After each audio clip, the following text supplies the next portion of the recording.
Me presento, mi nombre es Álvaro Martín. Este año me voy a estar encargando del curso de Programación 3. Tuvimos algunos problemitas técnicos, pero en general voy a tratar de arrancar puntual, ¿no?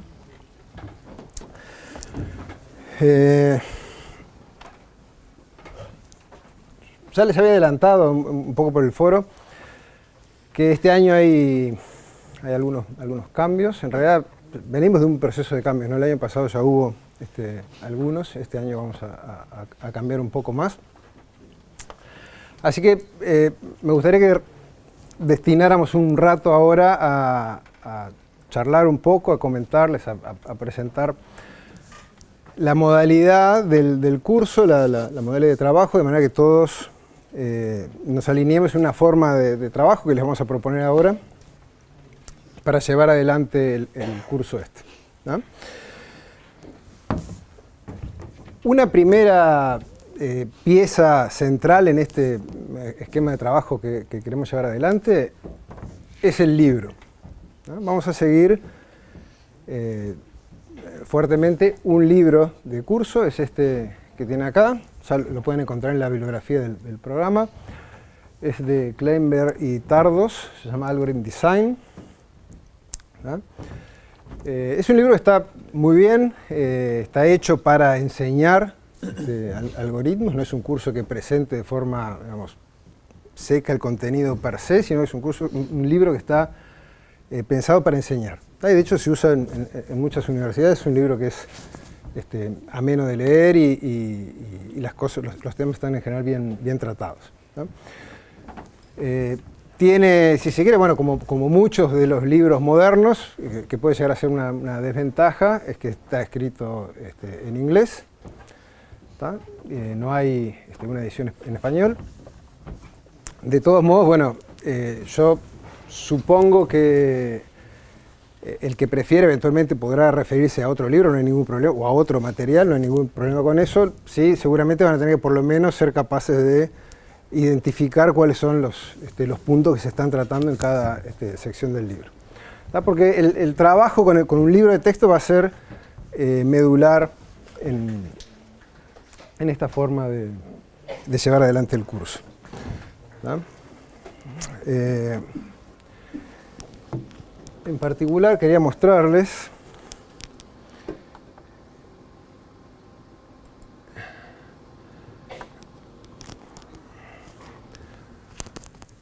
a ver si se llega a ver ahí.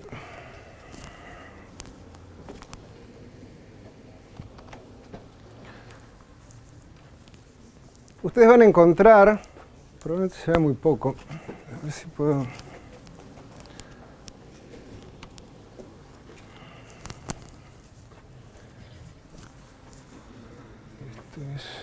No tengo el ancho de página, allá.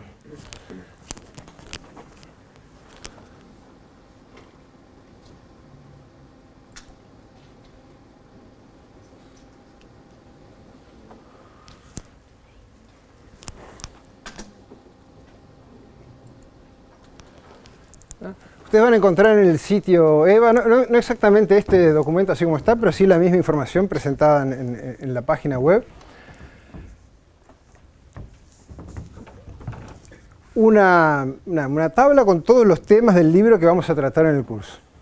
Es decir, qué capítulos vamos, porque no vamos a ver todo, el libro es muy grande, ¿no? Y incluso de los capítulos que sí vamos a ver, en general arranca a un nivel que nos conviene, y muchas veces después sobre el final del capítulo ya tiene secciones que son más avanzadas de lo que estrictamente tendríamos que ver nosotros. Entonces, acá están sí claramente todas las secciones del libro que sí vamos a ver, ¿no? En general nos vamos a seguir el contenido del libro. Hay algún caso en particular de algoritmos de ordenamiento que no está tratado en el libro porque asume que eso ustedes ya lo saben, y como está organizada la carrera, en este caso no es así, entonces eso, bueno, lo vamos a ver directamente en clase, ¿tá? Pero en general los temas están en el libro.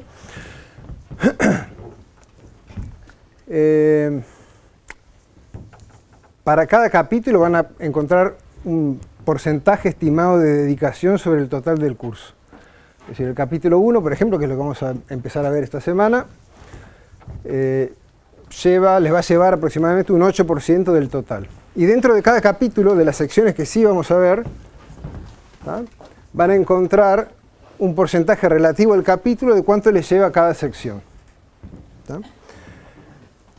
Obviamente eso es un estimativo. Esto está hecho en función de cuánto me llevó a mí leer todo esto, ¿tá?, y poner esas cosas en proporción. Evidentemente, las cosas donde yo me tuve que detener un poco más, capaz que no son las mismas que a otro, ¿tá? Entonces esto no tiene por qué ser exactamente así, pero la idea es que les sirva como una estimación para que ustedes puedan organizar el tiempo. ¿Ah? Y ustedes saben, bueno, si entre las dos primeras secciones, que es más o menos alrededor de la cuarta parte, según esto que está acá, a mí me llevó 2 horas, bueno, yo sé que más o menos el total del capítulo me tendría que llevar 4 veces eso. ¿Tá? ¿Sí?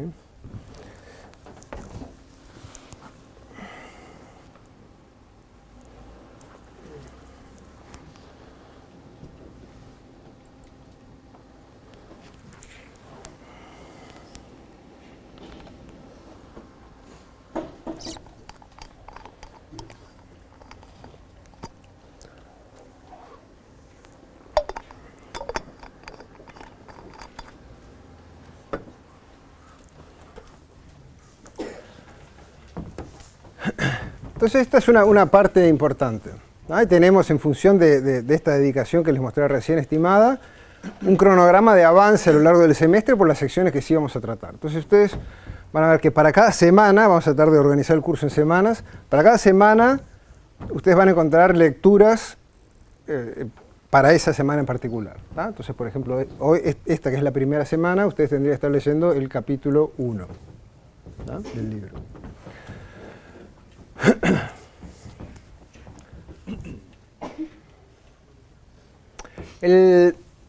Como les decía, el libro está pensado para llevar adelante un curso, ¿tá?, para enseñar. Entonces, el discurso que lleva, bueno, es más bien pedagógico, ¿no? Es decir, por ejemplo, podríamos haber probado un algoritmo por este lado y, bueno, pero eso fíjense que no hubiera funcionado y podemos probar por este otro lado. O de repente las definiciones de conceptos importantes desde el punto de vista algorítmico, capaz que están en el medio de una discusión que habla de motivación y de ejemplos sobre por qué es importante el problema que estamos tratando de resolver, ¿no?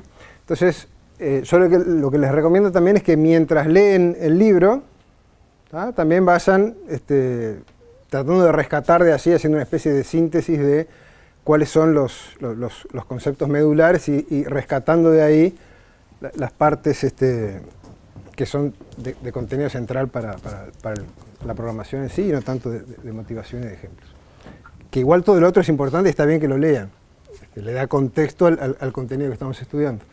Pero a la hora de después repasar, por ejemplo, les va a convenir tener, bueno, un punteo de definiciones o demostraciones o cosas más concretas, ¿no? Bueno, así que esa es una parte del curso. Otra parte que también está organizada por semanas va a ser ejercicios de práctico, ¿tá?, que van a tener que resolver. Que en general, salvo algunas excepciones, también van a ser ejercicios del libro, ¿no? Entonces, para cada semana, ustedes van a encontrar también un archivo, un PDF, un documento con, en general, del orden de 3 o 4 ejercicios que son para resolver en esa semana, ¿no?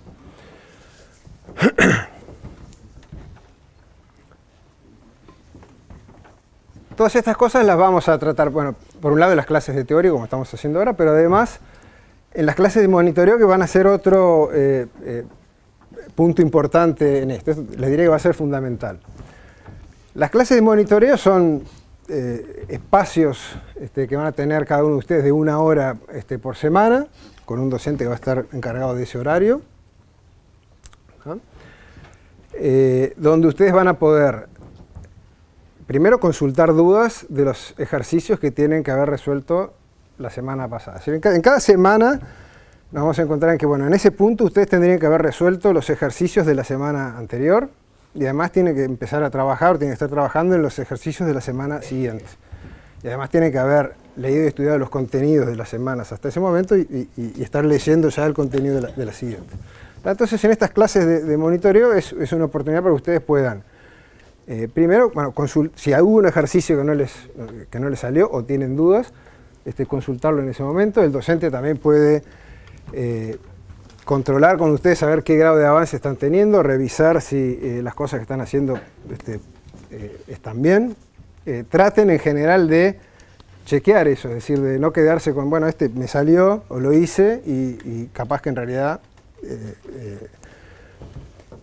hay algo ahí que ustedes no se dieron cuenta que habría que corregir o que trabajar mejor. ¿Tá? Entonces vamos a tener varios horarios para clase de estos. Ahora voy a hablar un poco más sobre ese tema.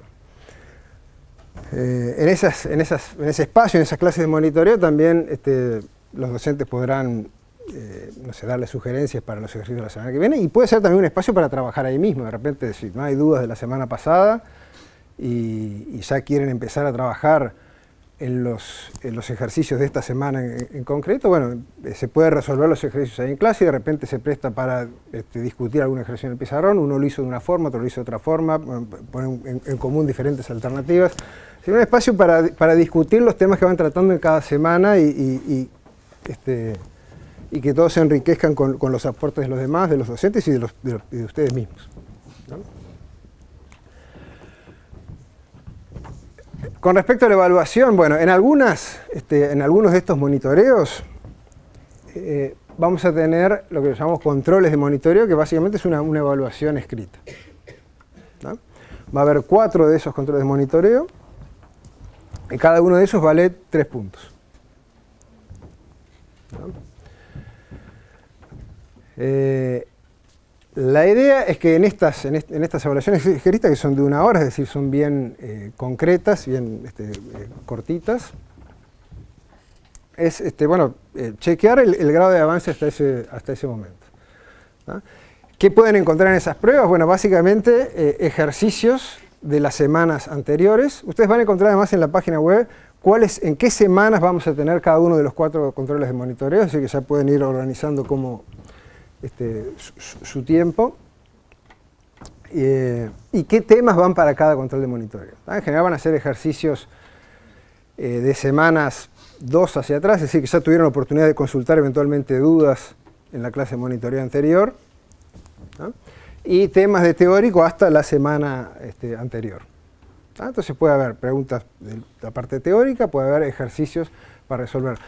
Los ejercicios para resolver son copiar y pegar de los ejercicios del práctico, ¿no? Es decir, acá no puede haber sorpresa, ¿no? Eventualmente algún ejercicio que quizás es un poco largo o complejo, capaz que lo recortamos, ¿no? Y para que sea razonable hacerlo en 1 hora.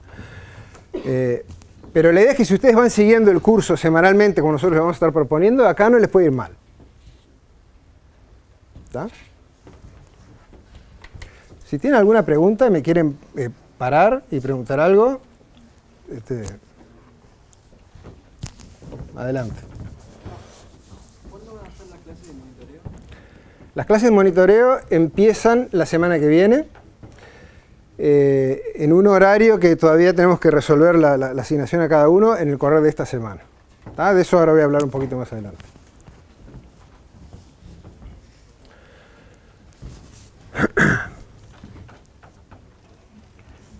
Pero una cosa que pueden ver hasta acá y que quiero transmitirles y que entiendan bien, es que ustedes tienen que tener un rol bien activo en el seguimiento de este curso. ¿Tá? El curso básicamente va a ser cada uno de ustedes, el libro y los ejercicios del libro para resolver, ¿no? Nosotros de alguna manera los vamos acompañando en ese proceso, pero son ustedes los que tienen que llevar adelante el contenido. Incluso en las clases de teórico, ni siquiera tenemos por qué ver absolutamente todos los temas que sí están considerados para el curso. Es decir, si vamos a tratar de aprovechar este tiempo para discutir las cosas que vale la pena discutir y de repente si nadie plantea ninguna duda y yo considero que algún aspecto de lo que se presenta en el libro no representa mayor dificultad, capaz que eso lo paso. Y eso no significa que no esté incluido y que no sea parte de las cosas que se van a evaluar. Entonces, lo que le quiero transmitir es no vengan a las clases pensando que eso alcanza y después en el momento de los controles me pongo a repasar, porque no es así. O sea, por favor traten de seguir el trabajo semanal, ir siguiendo el curso semana a semana. Si hacen eso, vamos a estar bárbaros, ¿no? No quiere decir que sea fácil, pero tratemos de mantenernos en ese esquema. Además de estos controles de monitoreo, va a haber, como ya están acostumbrados, 2 parciales en el periodo usual de parciales, ¿no? Que va a valer 50 puntos cada uno. Bueno, así el tipo de ejercicios o preguntas que se pueden encontrar ya son de una naturaleza un poco diferente que estos. Acá no van a ser copiar y pegar de lo que ya vieron, pero sí van a ser ejercicios del mismo tipo o preguntas también del teórico del mismo tipo, ¿no? De manera que si ustedes trabajaron, fueron resolviendo todos los ejercicios, no tendrían que tener mayor dificultad en resolver un ejercicio nuevo. Pero aquí sí estamos evaluando, bueno, que ustedes sean capaces de resolver un ejercicio que está planteado nuevo, ¿tá? Con las mismas herramientas que venimos trabajando hasta ahora, pero no exactamente el mismo. ¿Eh? Sí. No son de asistencia obligatoria. Son de asistencia muy recomendada.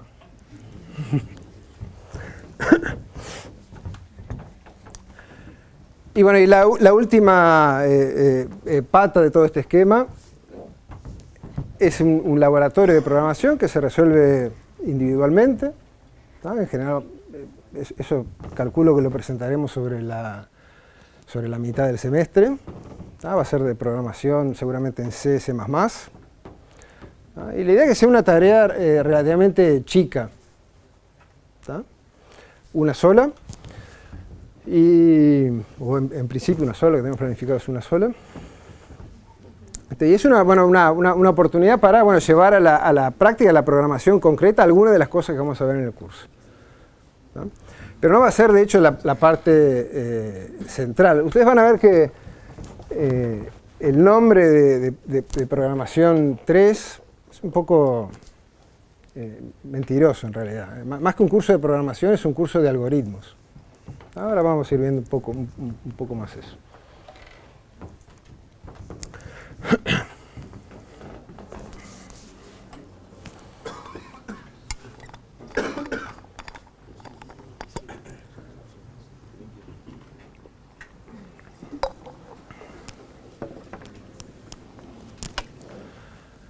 Bueno, recién me preguntaban por los horarios de monitoreo. Los horarios que tenemos reservados son estos, no importa que los anoten ahora, van a estar publicados. Son, acá van a haber 10 bloques de 2 horas cada uno. Cada uno de estos va a estar atendido por un docente. Y a cada uno de ustedes les va a tocar uno de estos horarios. Ahora, hoy, calculo, vamos a poner disponible un sistemita para que ustedes, cada uno, entre y priorice esta lista de horarios. Es decir, a mí en primer lugar prefiero este, en segundo lugar prefiero este otro, en tercer lugar prefiero este otro, etc. En función de eso, nosotros al final de esta semana vamos a correr un programita que asigna, tratando de respetar en la medida de lo posible, en la mayor medida posible, las preferencias de ustedes para asignar a cada uno de estos horarios. ¿Está?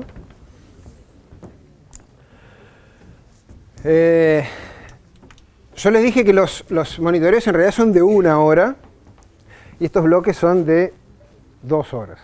Entonces la idea es que dividir esto en 2 subgrupos, cada uno de estos. O sea, va a haber algunos que van a venir en la primera hora de clase y otros van a venir en la segunda hora de clase. Eso se va a repartir después. Lo que es importante es que de todos modos se reserven el espacio completo en sus agendas. ¿Por qué? Porque las semanas que tengamos control de monitoreo, es decir, estas evaluaciones, vamos a hacer lo siguiente. En la primera hora vamos a hacer el control, la evaluación, ¿no? Y en la segunda hora nos juntamos todos y tenemos la clase de monitoreo, ¿no? De manera que va a ser una clase un poco más numerosa, no va a ser tan individual, pero por lo menos esa semana igual tenemos una oportunidad de consultar dudas y de tener la clase de monitoreo, ¿no? Entonces, un ejemplo concreto. A mí, digamos que me tocó el lunes de 17 a 18. Entonces, regularmente yo vengo a la clase de monitoreo los lunes de 17 a 18. Las semanas que hay control de monitoreo, entonces esa semana vengo a las 16, hago la prueba y a las 17 me quedo a la clase donde además se van a sumar los compañeros de la primera hora, ¿no? Y al revés, si se me tocó en la primera hora, los lunes a las 16, entonces las semanas que hay control de monitoreo, esa semana, esa primera hora, en vez de clase lo que voy a hacer es tener la evaluación, y si quieren me quedo a la segunda hora y ahí tengo la clase, ¿tá? Por eso es que tenemos, por más que son 20 horarios los que estamos poniendo a disposición, están organizados en 10 bloques de 2 horas cada uno. Y es importante que, bueno, que cada uno, o sea, que sepan que en algunas semanas van a usar las 2 horas, ¿no? Sí es importante también, y lo vamos a controlar, es decir, que cada docente va a tener la lista de sus estudiantes y que, bueno, cada uno vaya a su horario. Porque la idea un poco con esto también es que sea un lugar donde los docentes, cada uno de ellos los conozcan ustedes y sea un trato mucho más personal, ¿no? Fíjense que si en general tenemos del orden de 300 inscriptos, ¿no? Esto nos estaría dando unos 15 estudiantes por hora de clase. Es un número más o menos manejable, mucho más chico que una clase tan grande, ¿tá? Por eso es que las clases de monitoreo, la asistencia a clase no es obligatoria, pero es altamente recomendable, ¿no? ¿Alguien tenía una duda? Sí. ¿Cómo? La semana que viene, ¿no? Es decir, ahora ustedes ya si entran a EVA, hay ejercicios para la semana 1, ¿no? Y ya los pueden ir haciendo, ¿no? Y la semana que viene van a la clase con las dudas de este ejercicio me salió, este no, a ver, ¿estará bien así, estará bien o no? Discutirán la solución con otros de sus compañeros, ¿no? O sea que ya ahora están trabajando. Sí. ¿Los profesores adjuntos a cada bloque se van a publicar? Sí. En realidad no sé cómo lo haremos hoy, no lo discutí explícitamente, pero no tengo ningún problema con que se publique. Sí. Tengan en cuenta también que obviamente no tiene por qué ser posible encontrar la primera preferencia para cada uno de ustedes. Va a haber casos donde, bueno, les va a tocar la segunda, la tercera, dependiendo de cómo elijan cada uno, no todos les tiene por qué tocar el horario que está en los primeros lugares en la lista. O sea, tenemos un sistema que trata de maximizar la satisfacción, pero si todos eligen en primer lugar uno de los horarios, evidentemente no se lo puede asignar a todos.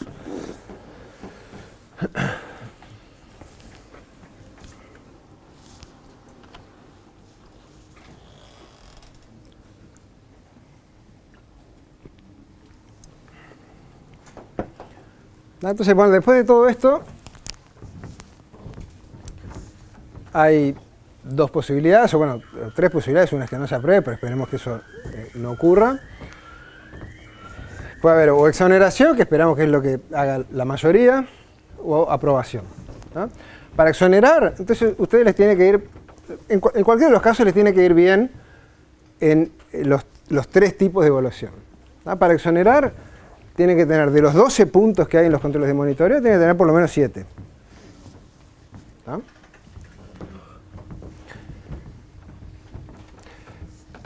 Les recuerdo que lo que se pregunta ahí es lo que ya hicieron en las semanas anteriores. Es decir, si ustedes vienen trabajando regularmente, esto, o sea, en cada uno de esos controles de monitoreo tienen que sacar 3 puntos. ¿Tá? Capaz que si me equivoqué en algo, justo me distraje, 2. Pero esto o sea, lo tiene que poder hacer sin problema. Si van siguiendo el curso, si no, seguro que no.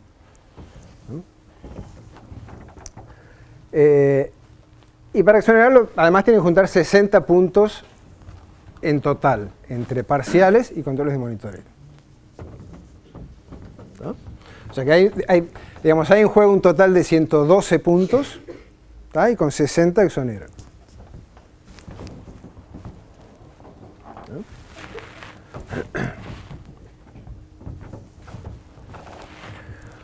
Si sacaron 12 puntos y hicieron todos los controles de monitoreo bien, con 48 puntos en los parciales, exoneran. Lo que pasa es que la apuesta también es que si sacaron realmente 12 puntos en todos los controles de monitoreo, tienen que sacar mucho más de 40. Si sacaron 48 es porque faltaron un parcial, ¿no? Les tiene que ir bien. Y en cualquier caso tienen que aprobar el laboratorio. No. No hay mínimo ni por parcial ni por control de monitoreo. Es decir, puede pasar que en un control de monitoreo me vaya mal y eso lo recupero después. Una pregunta, ¿los parciales son más o menos del nivel de años anteriores o la dificultad va a ser mayor? La verdad no lo sé, porque no miré cómo son los anteriores. Lo que sí te puedo decir es que el nivel de dificultad va a ser similar a los del práctico. ¿Tá?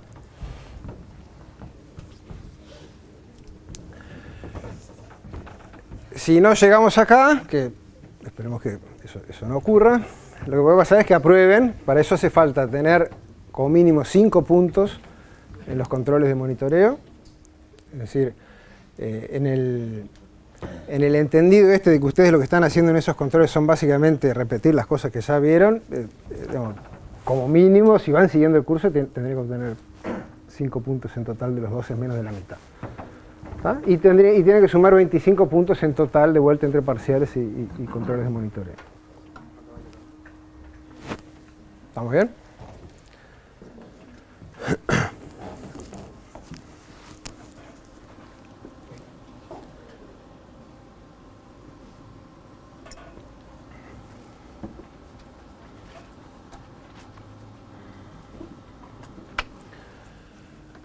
¿No?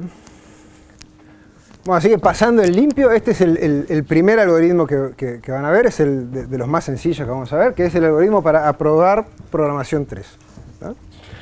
Es muy sencillito, tiene un for, ¿no? Que para cada semana lo que tiene que hacer es leer las secciones del libro que están planteadas para esa semana, ¿no? Y venir a las clases habiendo leído esas secciones del libro. Aunque sea en una primera lectura, que quizá bueno, no aprendí todo, pero sí le pasé por arriba. Y eso además le va a dar la oportunidad de que si hay dudas, traerlas. Resolver los ejercicios de la semana y, les repito, son alrededor de, en general, 3 ejercicios, puede haber 4. Obviamente una primera lectura del contenido del libro no alcanza. Van a tener que darle más lecturas y estudiar y tratar de rescatar las cosas importantes de ahí, como les decía recién. Entonces, van a tener que, les recomiendo hacer una síntesis de eso, rescatar las cosas importantes, y darle un estudio un poco más profundo. Esa síntesis además les va a servir después cuando sea el parcial para repasar cuáles eran las cosas de la semana 1, porque cuando llegamos a la semana 9, que es los parciales, bueno, de las primeras semanas uno se empieza a olvidar, ¿no? Pero si lo van llevando de esta manera, un repaso tendría que alcanzar. Si en la semana I hay algún control de monitoreo, entonces repaso de las semanas anteriores, porque esas también van, ¿tá? Y van a obtener más o menos 3 puntos, ¿tá? Capaz que en algún caso 2 puntos. ¿Tá? Hasta ahí van a cubrir hasta el primer parcial, después entonces repasan todo y dan el primer parcial. Si vinieron haciendo todo esto así como está sugerido acá, el primer parcial tiene que sacar más o menos 50 puntos. ¿Tá? Sí. ¿Cómo? Sí. Sí. Sí. Ya está publicado en la web en qué semanas exactamente van a tener los controles. ¿Está? Así, ahí llegamos a la mitad del curso y la segunda mitad es más o menos lo mismo. ¿Está? En algún momento además va a aparecer el laboratorio, así que bueno, van a trabajar también en la tarea de programación repartiendo un poco las horas con este tipo de trabajo, ¿no? Entonces esto, si ustedes lo ven así, casi parece de perogrullo. ¿Qué me está diciendo? Que si estudio todo me va a ir bien. Y bueno, y sí, ¿no? pero no es menor. De alguna manera es el contrato que tenemos, ¿no? Entonces esto dice qué pueden esperar como resultado de este algoritmo si ustedes trabajan así, que es aprobar, ¿no? Y además dice qué espero yo de ustedes. ¿No? O sea, yo lo que espero es que ustedes trabajen de esta manera. Y que si trabajan de esta manera salven. Y si no, no. O sea, capaz que salvan igual, pero no es lo que estamos proponiendo y no es lo que creo que pase. Sí. ¿Cómo? El laboratorio. Sí. No decía nada al momento de acelerar o ganar el curso. O sea, hay que salvarlo. Decía, sí, es obligatorio que salvarlo. En cualquiera de los dos casos. Para exonerar o para aprobar el curso. ¿Está?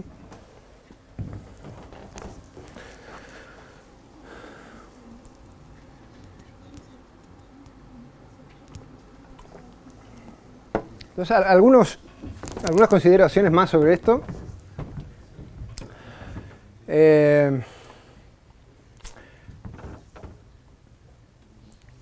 Como les decía, el libro, por ejemplo, que es algo que ustedes van a usar como ejemplo, por ejemplo, de cómo escribir ustedes soluciones, tiene un determinado objetivo que es presentarle un tema a un estudiante de forma didáctica, ¿no? Con el objetivo de enseñar. Entonces, el discurso que tiene el libro, ¿no? Es el que se usa para conseguir ese fin. Entonces ustedes van a ver que por ejemplo, arranca una demostración de un determinado resultado. Y dice, bueno, podríamos ir por acá o por allá, o trata de explicar cómo es que a uno se le puede ocurrir ir por este lado en el diseño de un algoritmo, ¿no?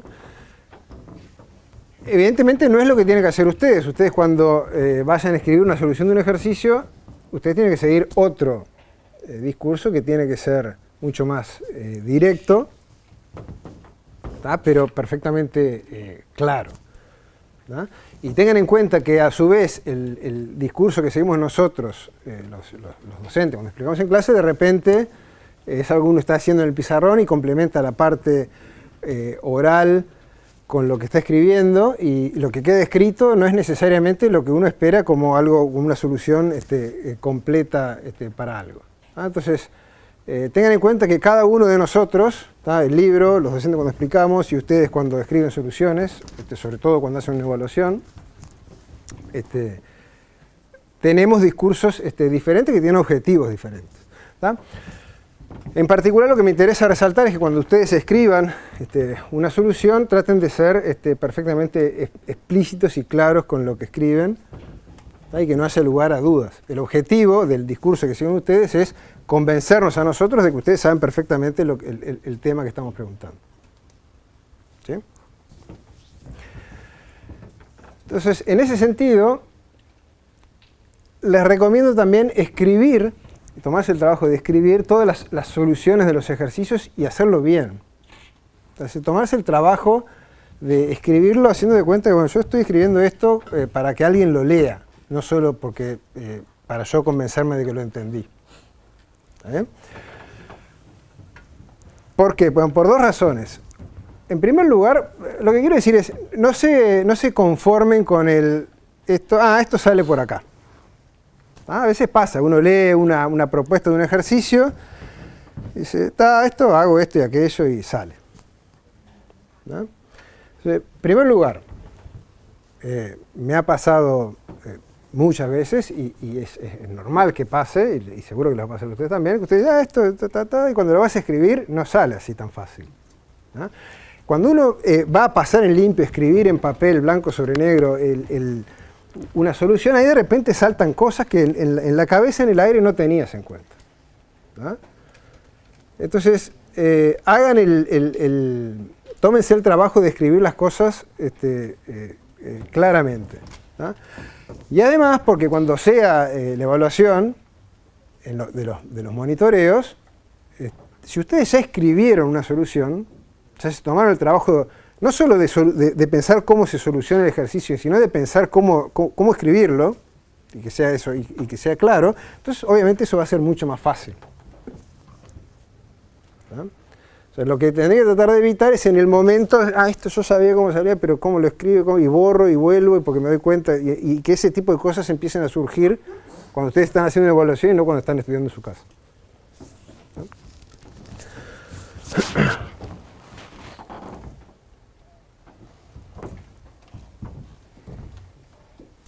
¿Más dudas, preguntas?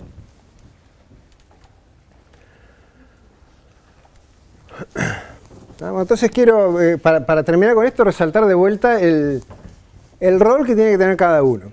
Ustedes, como estudiantes, esperamos que tengan un rol bien activo. Como les decía hace un rato, el curso va a ser el libro, los ejercicios y ustedes trabajando en eso. Y nosotros al costado.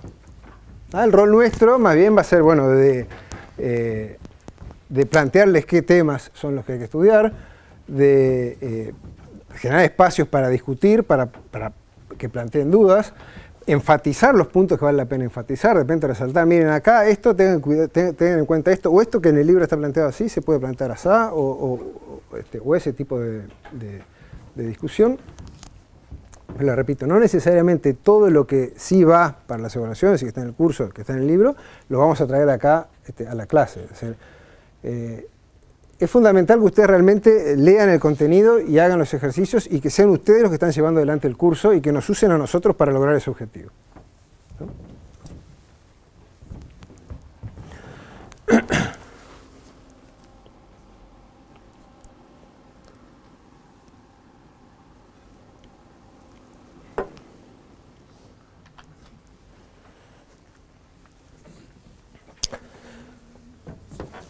Bueno, ahora sí, vamos a arrancar con los primeros temas que sí están en el libro, con los primeros temas del curso concretamente.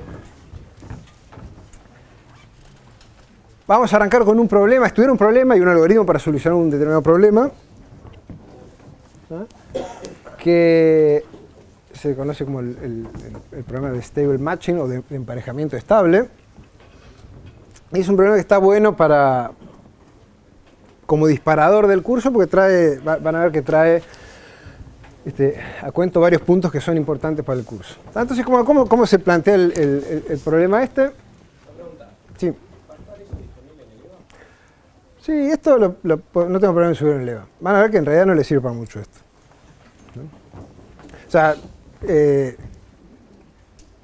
las diapositivas no quiero que sean el lugar para estudiar. No son el lugar para estudiar, es el libro. O sea, no tengo ningún problema, igual las subo, pero en general creo que no les va a aportar gran cosa para... Yo las hago, en todo caso sí las hago, porque a veces capaz que pueden ni hacerlas. Las hago pensando que sea un apoyo para mí, para organizar la clase y no para estudiar. ¿no? Entonces, en el problema digamos que tenemos un conjunto de n mujeres y n hombres. ¿no? Estoy siguiendo la misma nomenclatura que se sigue en el libro, donde estos conjuntos son hombres y mujeres. Tengo que confesar que no me sentí del todo cómodo planteándolo así, sobre todo por el rol que parecen adquirir los personajes.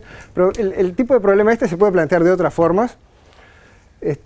Por ejemplo, en vez de hombres y mujeres, podrían ser, yo qué sé, estudiantes de ingeniería que quieren hacer proyectos de fin de carrera y empresas que proponen, o docentes que proponen proyectos y bueno, cada uno, digamos, los estudiantes están interesados en que se les adjudique un proyecto para trabajar y los proponentes están interesados en que los estudiantes que trabajan sean los que tienen el perfil más adecuado que ellos consideran para el proyecto. O podrían ser empleadores, ¿verdad? Que ofrecen trabajo y empleados o gente que busca trabajo que prefiere un trabajo u otro. En definitiva hay dos conjuntos que para simplificar supongamos que tienen la misma cantidad de elementos en los dos casos. ¿Tá? Y cada uno tiene una lista de preferencias sobre el otro. ¿Tá? O sea que en este caso, si lo expresamos en términos de hombres y mujeres, bueno, cada mujer y cada hombre tiene una lista de preferencias sobre el otro conjunto. ¿Tá? Entonces, digamos que yo agarro esos dos conjuntos con esas dos listas de preferencias y tengo que hacer una asociación uno a uno. Eso es lo que se llama un matching, ¿tá? O un emparejamiento. ¿Tá? Es decir, es un conjunto de pares de M por W, tal que ninguno parece repetido. Es decir, no puede parecer que haya un hombre con dos mujeres o una mujer con dos hombres. ¿Tá? Es uno a uno. ¿Tá? En principio puede haber gente libre, ¿tá? Que no quedó asignada con nadie, sigue siendo un emparejamiento. Lo que no puede pasar es que haya repetidos. ¿No? Digamos, y el matching es perfecto, el emparejamiento es perfecto, ¿sí? No hay nadie que quede libre, es decir, si todos tienen una pareja. ¿No?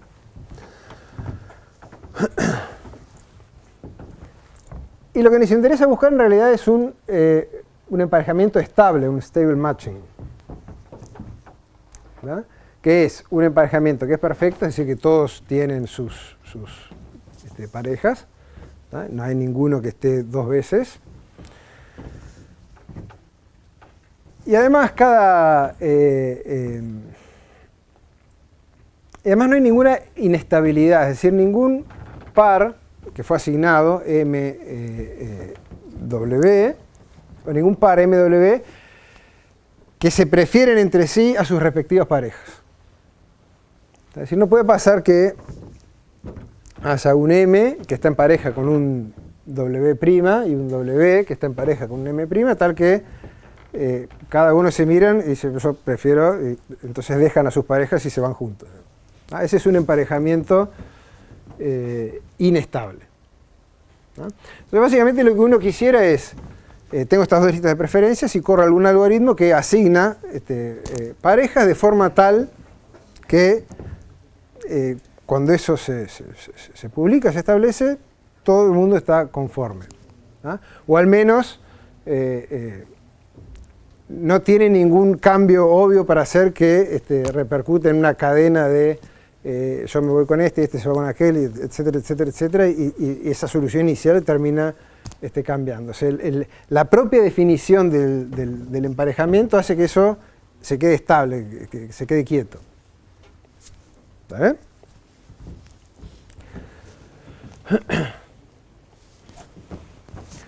Entonces, bueno, la motivación me parece que es clara en cualquiera de estos casos que vimos, ¿no? Digamos, el caso de empleadores, de asignación de proyectos. Esto se usaba, van a ver ahí en el libro, por ejemplo, para asignar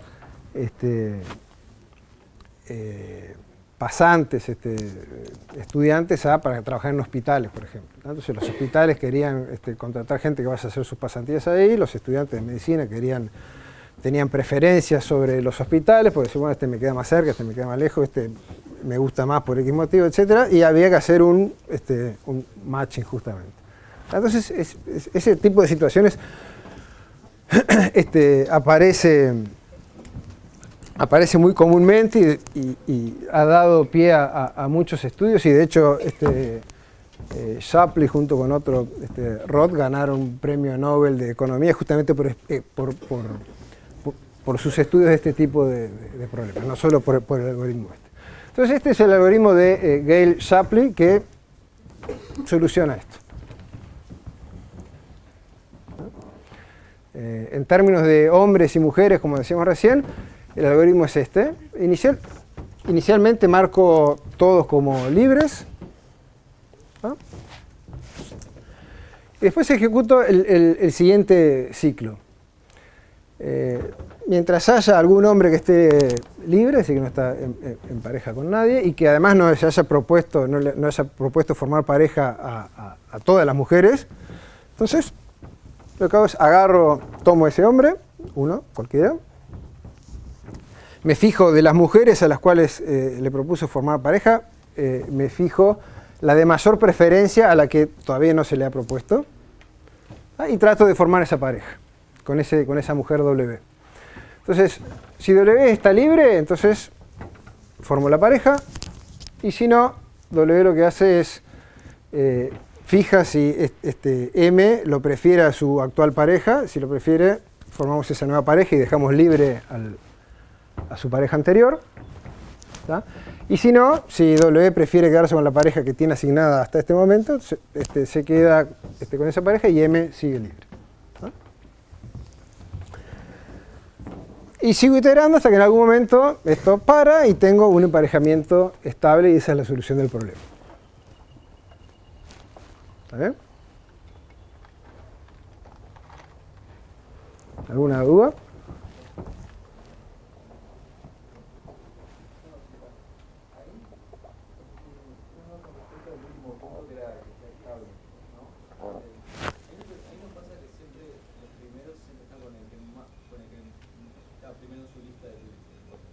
Sí.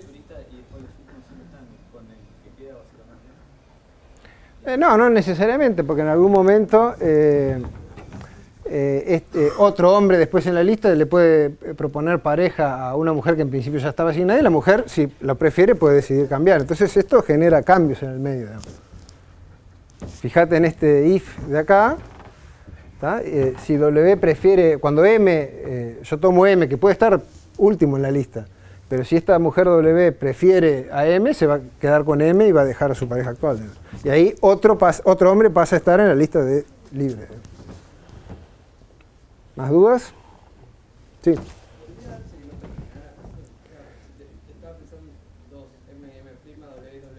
Sí. Sí, no. ¿Más preguntas? Está perfecta la duda. Y en realidad justamente por eso este es un buen ejemplo. Uno ve esto así, el algoritmo es súper sencillo, es un while y en 2 patadas resolver el problema. Pero esto genera un montón de dudas, ¿no? Como mínimo eso, esto termina porque o sea, yo agarro hombres, los asigno, después libero otro, asigno, libero, yo qué sé si termina o no termina.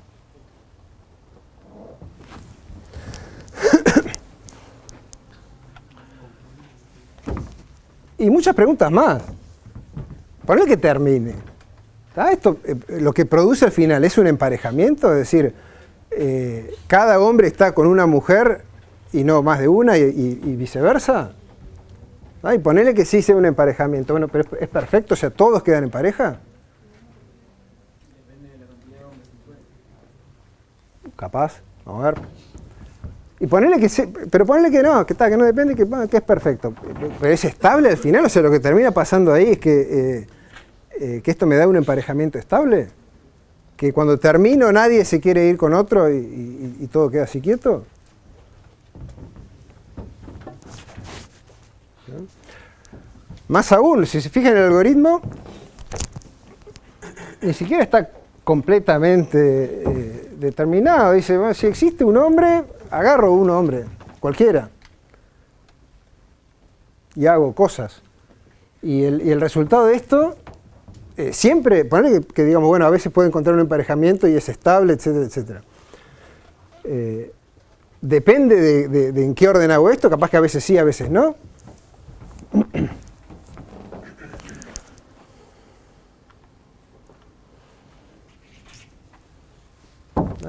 Es más, o sea, yo así, tal cual les propuse el problema, ni siquiera es obvio que haya una solución. ¿Tá? Yo qué sé si tengo forma de dejar a todo el mundo conforme. ¿Tá? ¿Siempre existe una? Si no existe, ¿qué pasa? ¿Qué hace? ¿Qué me termina dando el algoritmo? Hay un montón de preguntas que uno se puede hacer.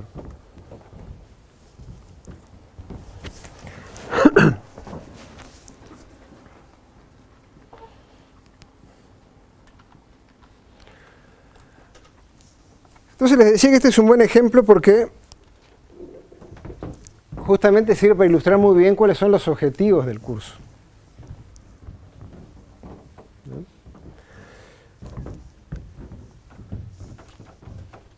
Los objetivos, por un lado, van a ser conocer algoritmos. algoritmos clásicos. Hay una batería de algoritmos que se conocen para trabajar en términos abstractos, algoritmos sobre grafos, o algoritmos sobre cadenas o sobre varias cosas, ¿tá? Que es importante que ustedes conozcan. ¿Por qué? Porque son la caja de herramientas que uno tiene para atacar otro tipo de problemas. ¿Tá? Y uno construye soluciones combinando ladrillos, ¿no?, que ya conoce, ¿no? A veces esos ladrillos no es exactamente lo que necesito y tengo que pensar algoritmos nuevos, y van a ver que hay técnicas para diseñar algoritmos. Estos algoritmos que vamos a presentar, para que ustedes conozcan, ¿no?, que tienen importancia para sí, a su vez uno los puede pensar como son ejemplos de diseñar un algoritmo con una determinada técnica. Vamos a ver, entre esas técnicas, por ejemplo, hay algoritmos ávidos, ¿tá? Diseño de algoritmos ávidos, o lo que se llama programación dinámica, o las técnicas de divide y vencerás, etc. Hay una serie de técnicas que uno puede usar para diseñar un algoritmo nuevo, ¿no? Esas dos cosas las vamos a ir viendo al mismo tiempo, es decir, porque como les decía, los algoritmos que es importante que conozcan, muchos de ellos a su vez son buenos ejemplos de cómo usar algunas de estas técnicas. Entonces al mismo tiempo vamos a ir estudiando algoritmos que son importantes per se y además técnicas para diseñar sus propios algoritmos, ¿no? Este que acabamos de ver es un algoritmo que es bien interesante, ¿tá? Que resuelve un problema concreto y que aparece en varias situaciones. Y en los otros dos puntos, el tercer punto, que es uno de los objetivos del curso, es que ustedes desarrollen habilidades para razonar rigurosamente acerca de los algoritmos, ¿tá? Y propiedades como si el algoritmo es correcto o no, si me da lo que quiero o no, ¿tá? Si este algoritmo es más eficiente que este otro, ese tipo de preguntas y otras también, ¿tá? Que es justamente lo que está pasando acá, ¿tá? Uno ve este algoritmo y genera un montón de preguntas, un montón de dudas. ¿Tá? Y esas preguntas, las respuestas a esas preguntas no son obvias, y tener una respuesta convincente implica, bueno, razonar rigurosamente sobre qué pasa con ese algoritmo, ¿no? Y ese es un aspecto central que vamos a tratar en el curso. No solo vamos a analizar algoritmos, que los algoritmos en definitiva son para solucionar determinados problemas, sino que además también a veces vamos a analizar los problemas en sí mismos, ¿no?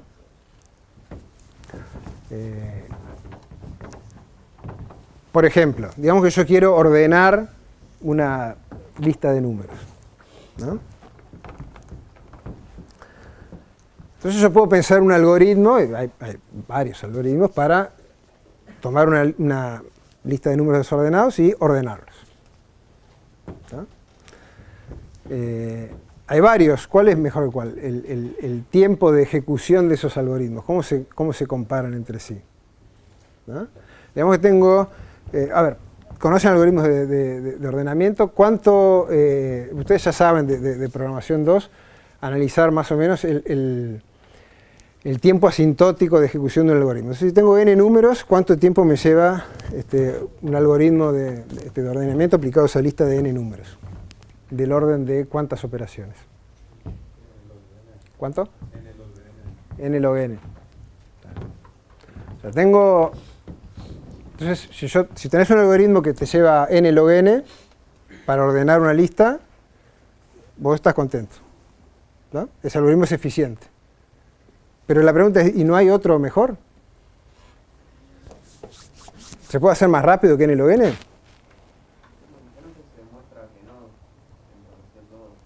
Uh-huh. ¿En serio? No se puede hacer con un medio Con chip, otro promedio ¿sabes? podés Que es cambiar. rápido. No se puede hacer uno con N y uno matriz, haciendo operaciones matrices teniendo. Creo que se puede hacer uno con N. Puede ser. Depende de la entrada de acá. La entrada de... A ver si ese algoritmo va a ser tan eficiente o no. Sí, pero digamos, digamos del peor caso. ¿No? Sí, claro. Puede haber algoritmos que son muy eficientes para alguna entrada en particular, pero no para... Entonces, bueno, para que estudiamos el peor caso. Eso lo vamos a ver. ¿Ah? Digamos, surgieron varias cosas acá en el OGN, capaz que se puede hacer mejor, a veces sí, a veces no, lo vamos a ver bien. Pero en cualquier caso, lo que quiero que vean es que, sobre lo que estamos razonando en este caso no es sobre los algoritmos. Yo puedo analizar un algoritmo y llegar a la conclusión de que el tiempo de ejecución en peor caso es del orden de n log n. Pero si yo lo que quiero saber es si hay alguna forma mejor de hacerlo o no, lo que tengo que analizar, de vuelta rigurosamente, es el problema. ¿Ven? No tengo un algoritmo concreto y analizo el algoritmo. Tengo un problema, que es ordenar una lista de números, y me pregunto qué es lo mejor que se puede hacer para ese problema. Es algo inherente al problema y no a un algoritmo específico. Para responder preguntas como si existe un algoritmo o no mejor, tengo que estudiar el problema. ¿No? Y eso es algo que también vamos a hacer. ¿No?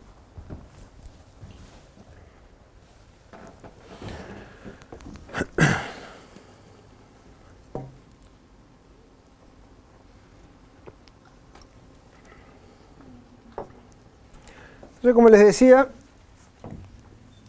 esto de programación 3, es a medias. Va a haber un poco de programación, pero es mucho más un curso de algoritmos.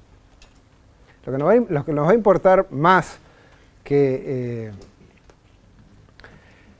trasladar esto concretamente a una implementación es los algoritmos per se. Y si ustedes de hecho miran este algoritmo, está lejos de ser algo implementable, lejos de ser un programa concreto. Es simplemente la secuencia de pasos para resolver un problema.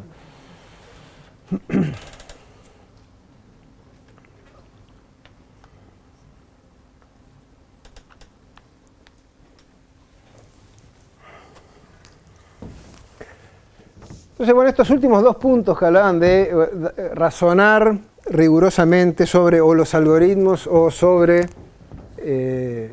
los problemas, bueno, ¿qué significa eso? Bueno, eso es escribir una demostración. ¿No? Razonar rigurosamente sobre cualquiera de estas cosas, lo que implica es que escribir una demostración que básicamente es una secuencia de pasos lógicos que nos convencen y convencen al que lea eso de que una determinada proposición es verdadera. ¿No? Entonces, mucho de lo que van a leer en el libro y de lo que van a hacer ustedes mismos con los ejercicios es escribir demostraciones, es decir, pensar sobre los algoritmos y sobre los problemas y demostrar rigurosamente que se cumple tal o cual cosa sobre esos algoritmos y esos problemas. ¿No? Y yo creo que esto es un punto central para la carrera, es de las primeras veces que lo van a ver, por lo menos con esta intensidad, y es bien importante. Es decir, en la actividad profesional de uno, y muchas veces va a pasar que bueno, una vez definido un problema concreto que tiene que resolver, si uno sabe programar y ya domina ciertas técnicas y estructuras de datos, como por ejemplo el tipo de cosas que vienen en programación 2, y bueno, capaz que la solución algorítmica es bastante clara, es bastante nítida. No quiere decir que sea fácil, que no vas a dar trabajo a hacerlo, pero desde el punto de vista algorítmico de qué es lo que hay que hacer, de cómo se soluciona el problema, bueno, es bastante clara, la solución es bastante nítida, ¿no? Pero hay otras situaciones donde eso no es así. ¿No? Como en el ejemplo del emparejamiento. Uno se plantea ese problema y ni siquiera sabe si hay una solución. ¿No? Y mismo si hay una solución, tampoco es obvio que sea correcta. Y en situaciones como estas, lo que uno tiene que hacer es, bueno, realmente convencerse de que eso funciona. ¿No?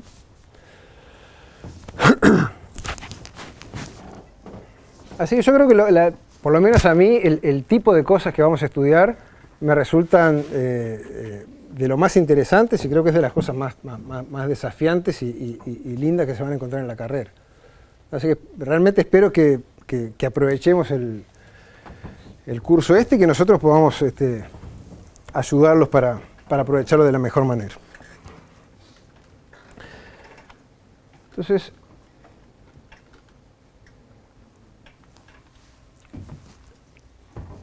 lo siguiente que quiero hacer hoy, entonces, es antes de largarnos a la cancha a trabajar con este tipo de cosas, vamos a repasar un poco qué es lo que significa y cómo se hace para escribir una demostración formalmente. ¿Tá? Ya habrán hecho, tendrán cierta costumbre de la matemática, pero además incluso van a ver que razonar sobre los algoritmos en sí a veces es un poco diferente, por lo menos lleva cierto tiempo acostumbrarse a trabajar sobre eso. Entonces, algunos consejos, porque uno ve en realidad que al principio cuando uno va a escribir las primeras demostraciones no es sencillo. Una cosa es leerla, otra cosa es hacer una. Entonces acá hay una serie de puntos para que tengan en cuenta, ¿no? Un primer consejo o recomendación es, cuando uno va a escribir una demostración, es anunciar qué es lo que va a hacer, el plan para esa demostración. Es decir, bueno, esto lo vamos a demostrar por inducción, en tal cosa, ¿tá? O por absurdo, o voy a mostrar contra recíproco, lo que fuera. ¿Tá? Decirle al que está leyendo es qué es lo que se espera que ocurra, por dónde va la línea de razonamiento que vamos a usar. ¿No? Es un primer punto importante. Incluso si es una demostración compleja, uno puede comenzar elaborando un plancito corto. Por ejemplo, primero vamos a demostrar esto, con eso después vamos a demostrar esto otro, y eso lo vamos a juntar para concluir tal o cual cosa. Y después de que uno le dice, mira, la línea de razonamiento viene por este lado, entonces lo desarrolla. ¿No? Lo otro que es fundamental es mantener un flujo ordenado de razonamiento. ¿Tá? No un salpicón de cosas, incluso a veces puestos en la hoja, desordenados, donde uno tiene que armar el puzzle y eso demuestra un determinado resultado. Uno tiene que tratar de llevar un hilo conductor ordenado, ¿no? Obviamente que cuando uno se pone a trabajar en una demostración, o incluso cuando piensa en un algoritmo, a veces es lo mismo. ¿Tá? De hecho, hay mucho de parecido en ambas cosas. Uno arranca y tira una idea por acá y otra idea por allá y se pierde por ahí, entonces, bueno, eso lo deja a un costado y empieza a trabajar en otra cosa y al final todo cierra. ¿Ah?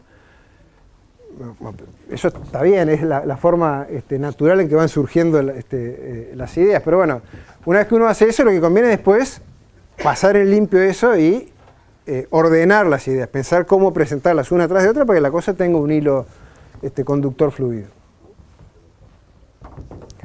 Lo otro que es muy común ver cuando uno empieza a escribir por primera vez este tipo de cosas es que las demostraciones no son un montón de ecuaciones encadenadas con implica, ¿no? y ecuaciones.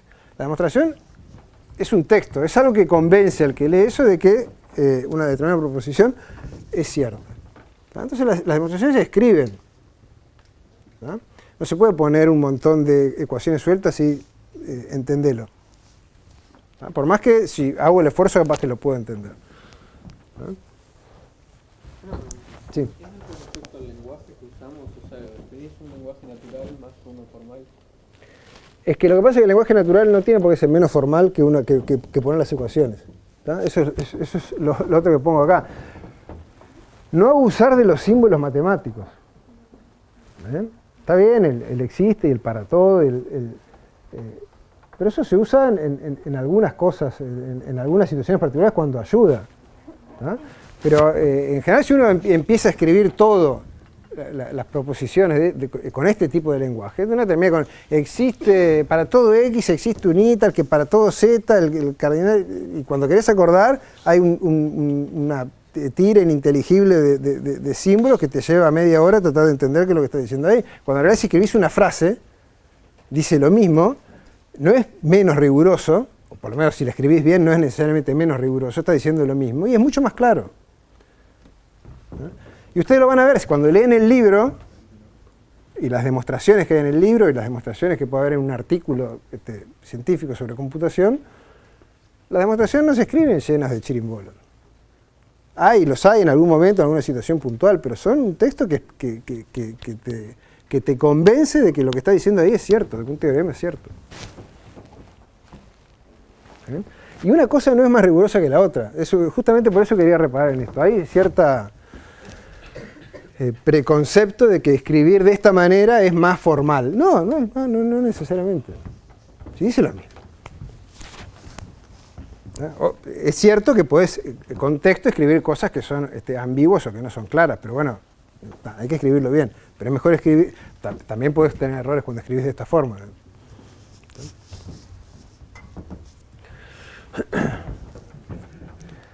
Entonces, como les decía, van a ver que el libro, por ejemplo, sigue este tipo de estrategia, de lenguaje para escribir las demostraciones.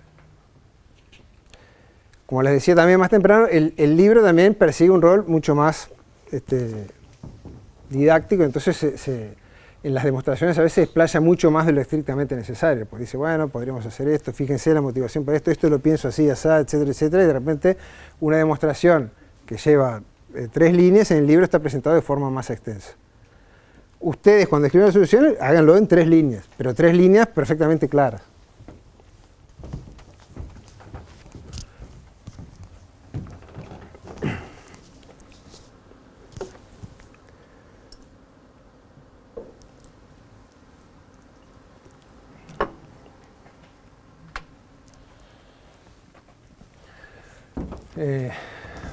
Más consejos sobre esto. Definir toda la notación que se usa. Eso también es muy común.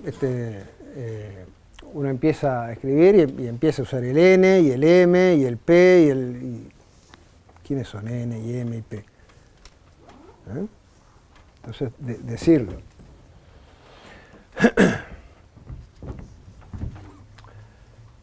Otra cosa que tiene que ver con esto de razonar sobre los algoritmos.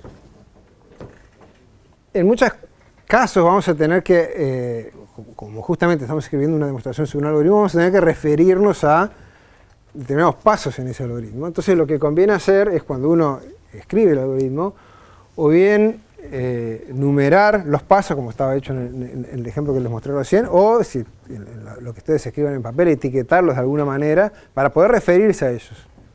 Y poder escribir cosas del estilo, bueno, si la condición en el paso tal, o en un if, o en un loop, o lo que fuera, no se cumple, entonces tenemos que tener n menor o igual a m, y por lo tanto, y continuar ese razonamiento de ahí, poder llegar a elaborar un razonamiento sobre qué pasa cuando en el algoritmo se sale de un determinado loop.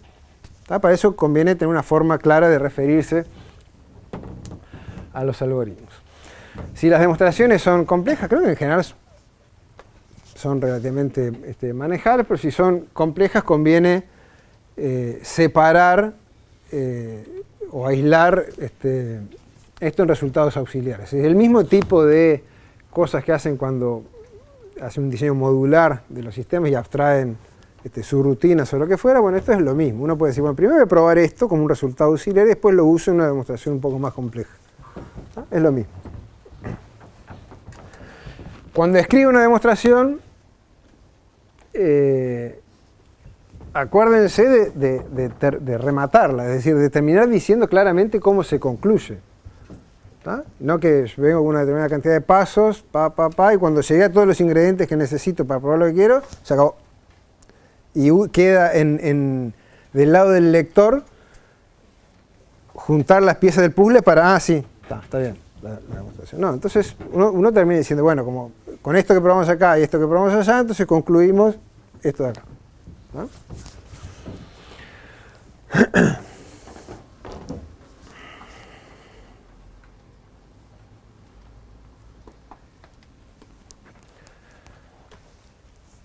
Así que eso es con respecto a cómo escribir una demostración, pero además, bueno, uno tiene que pensar una demostración. ¿Tá? Obviamente no hay ninguna receta para eso, pero sí hay algunas herramientas o técnicas que podemos tener a mano. ¿Tá? La mayoría las domina, pero bueno, capaz que vale la pena repasarlas. A veces uno tiene que demostrar algo del tipo, bueno, A implica B. Entonces, bueno, ahí uno o bien escribe la demostración directa como una cadena de pasos que se encadenan uno con otro, o a veces conviene probar el contrarrecíproco, es decir, asumir que la negación de B y con eso probar la negación de A. ¿Tá? Y es equivalente una cosa que la otra. Es decir, es lo mismo probar que A implica B o que la negación de B implica la negación de A. ¿Tá? Conviene tenerlo en la mente porque a veces la demostración tal cual como nos la planteamos parece complicada y de repente ir por el otro lado resulta más sencillo. ¿Tá? Bueno, los sí y solo sí, a veces lo van a encontrar escrito como sí, cuando leí, o if en inglés, eso significa sí y solo sí, es una equivalencia. ¿Tá? Ahí uno puede hacer o una cadena de equivalencias una con otras, o bueno, mostrar que A implica B y que B implica A, y cada una de esas a su vez puede usar alguna de las técnicas de acá. Otra técnica común que nos vamos a encontrar bastante veces cayendo en ese lugar es descomponer en casos.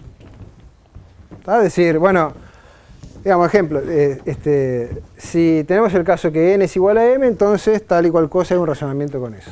¿Tá? Si n es distinto de m, por dar un ejemplo, ¿no? Entonces uno puede decir, bueno, entonces uno de ellos es mayor que otro, y podría decir uno algo como, supongamos sin pérdida de generalidad que n es mayor que m, entonces, y de ahí razono, asumiendo que n es mayor que m. O sea, primero me saqué de arriba el caso en que n es igual a m, ¿tá? Y después estudio el caso en que uno es mayor que el otro. ¿Tá? Lo que tiene que tener cuidado ahí, obviamente, es de que todos los casos cubran toda la casuística, ¿verdad? Por ejemplo, en el caso de, digamos, el ejemplo del algoritmo de emparejamiento estable. ¿Tá? Digamos que yo quiero probar que ninguna persona queda libre. ¿Tá? Entonces podría decir, bueno, supongamos que una persona está libre y sea sin pérdida de generalidad un hombre M. ¿Tá? Entonces, como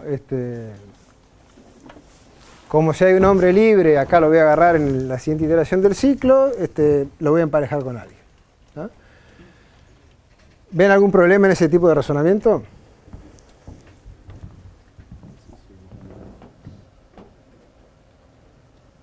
O sea, está mal. ¿Por qué está mal? Exacto. Exacto. O sea, tengan mucho cuidado. Ustedes lo van a ver escrito varias veces, porque es cómodo decir, bueno, supongamos sin pérdida de generalidad que esto, entonces me agarro de uno, de una situación particular. En el ejemplo de recién era n mayor o igual a m. En el ejemplo que di yo que está mal es, la persona en particular es un hombre. ¿Bien? Lo que está mal, como decís vos, es que en este algoritmo, lo que hace el algoritmo con hombres o mujeres no es simétrico. Entonces yo no puedo decir, asumo sin pérdida de generalidad que es un hombre o que es una mujer, porque no es lo mismo una cosa que la otra, desde el punto de vista de lo que estoy estudiando, que en este caso es este algoritmo. Entonces, hay que tener mucho cuidado cuando uno cuando sigue una estrategia de ese tipo, en que realmente no haya pérdida de generalidad. Es decir, que yo al estudiar ese caso en particular, realmente es lo mismo que estudiar el simétrico.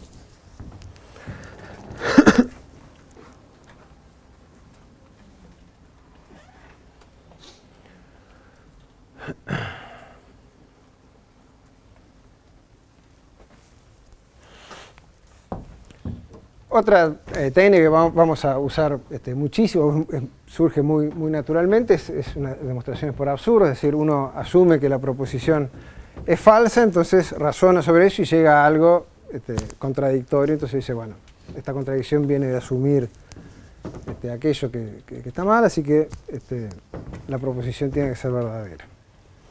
¿Tá? Otra que también vamos a usar mucho son demostraciones por inducción. Eso es de cajón cuando ustedes están analizando algo que es recursivo.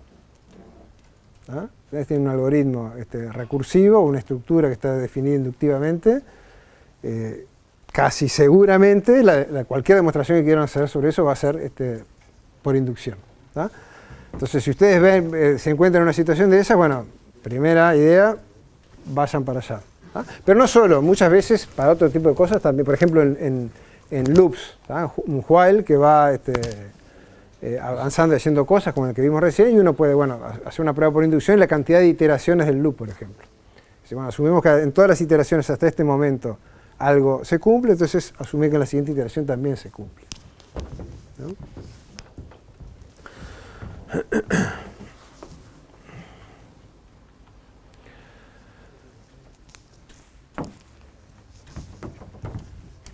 Bueno, mi idea con esto era hacer una pasada un poco muy rápida sobre una serie de consejos sobre cómo escribir y cómo pensar las demostraciones.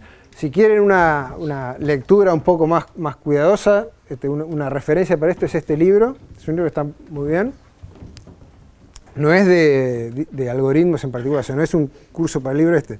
Es un libro de matemática para computación, pero que en el primer capítulo, si miran el capítulo 1, justamente habla de todo esto. ¿Está?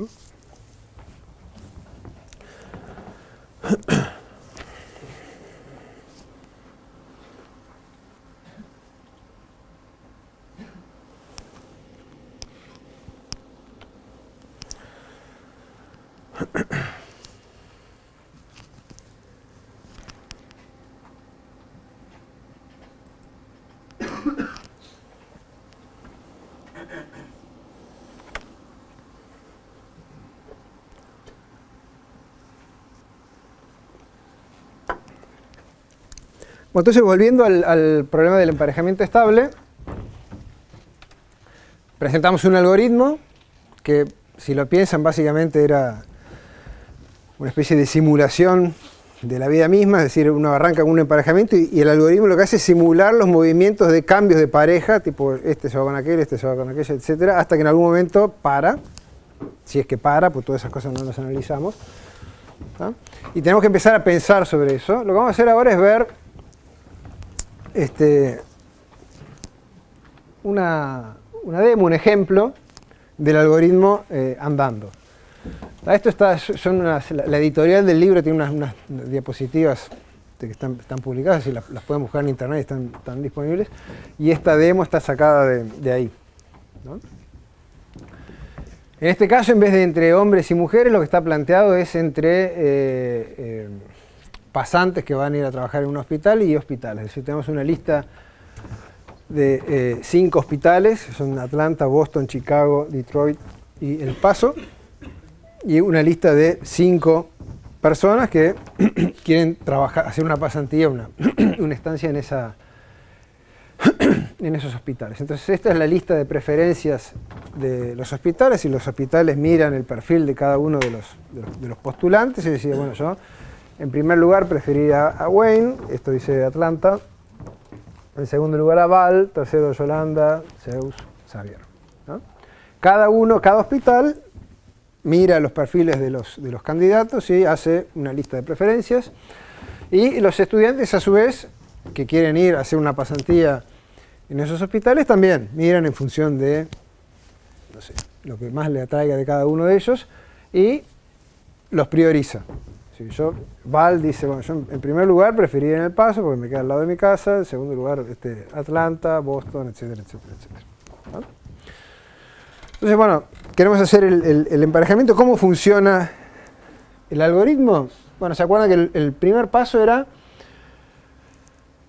tomar un hombre que esté libre y hacerle una oferta de formar pareja con la mujer de su mayor preferencia, a la cual aún no le haya propuesto. En la primera iteración, en este caso los hombres son, el que está haciendo el rol de hombres en este caso son los hospitales. En este caso agarro uno, digamos que agarro el primero, Atlanta. Y entonces le hace una oferta al que está primero en su lista, que es Wayne. lo que hace Wayne, recibe esa oferta y dice, yo no tengo nada y en algún lado quiero ir, así que acepta y se forma, en principio, esta pareja. ¿Ah? Entonces, eso sería una primera iteración del ciclo. La siguiente iteración del ciclo lo que hace es, bueno, agarremos otro hospital que aún tenga vacante. ¿Tá? Y que no se le haya propuesto a todos los postulantes. Entonces agarramos Boston en este caso, como todavía no le propuso a nadie, agarra el primero de su lista, que es Yolanda, le hace una propuesta. Yolanda mira su lista y dice, Boston es el que está último en mi preferencia, pero bueno, no tengo nada, así que vamos para ahí. Y se forma esa pareja.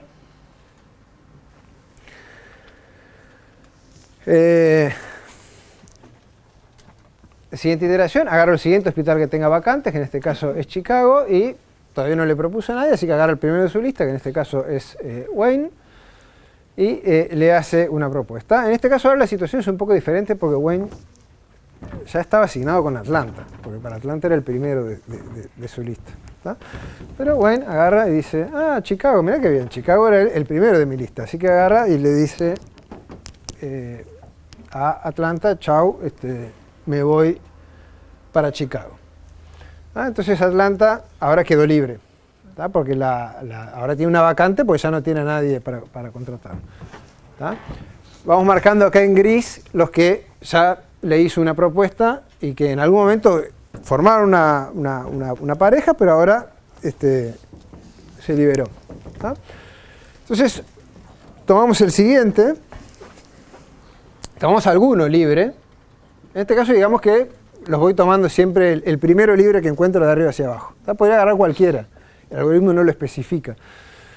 Pero acá el criterio que estamos siguiendo es ese. Entonces en este caso, bueno, Atlanta, como ahora quedó libre porque Wayne se le fue, dice, bueno, agarro el siguiente que es Val y le propone ir a trabajar. Val dice, bueno, este es el segundo de mi lista, yo no tengo a nadie, así que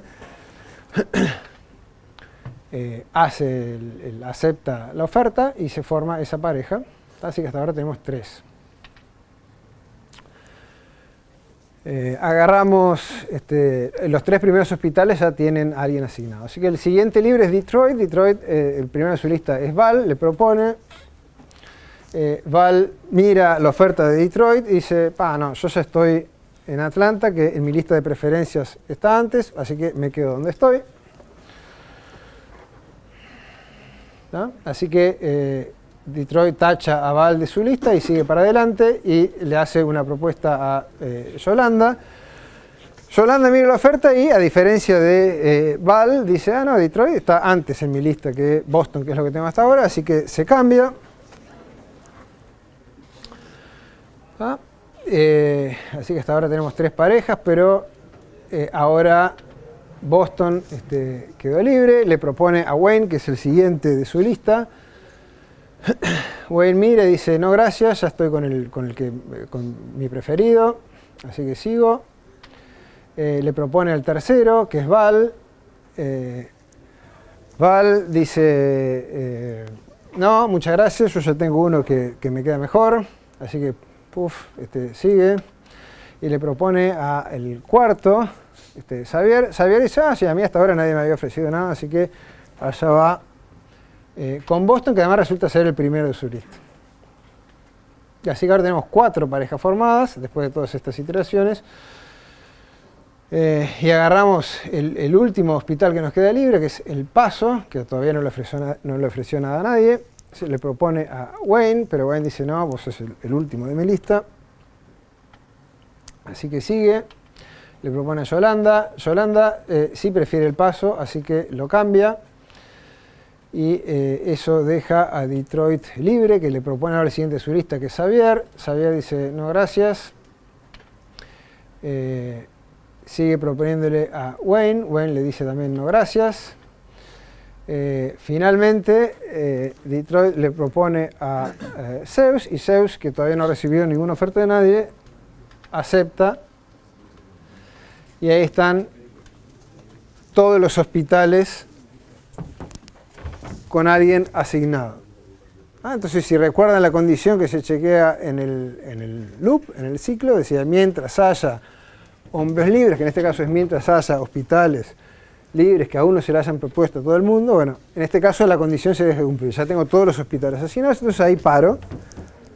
Y este es mi emparejamiento estable. ¿Está? Sí. Es una excelente pregunta. Está en el libro. Fuera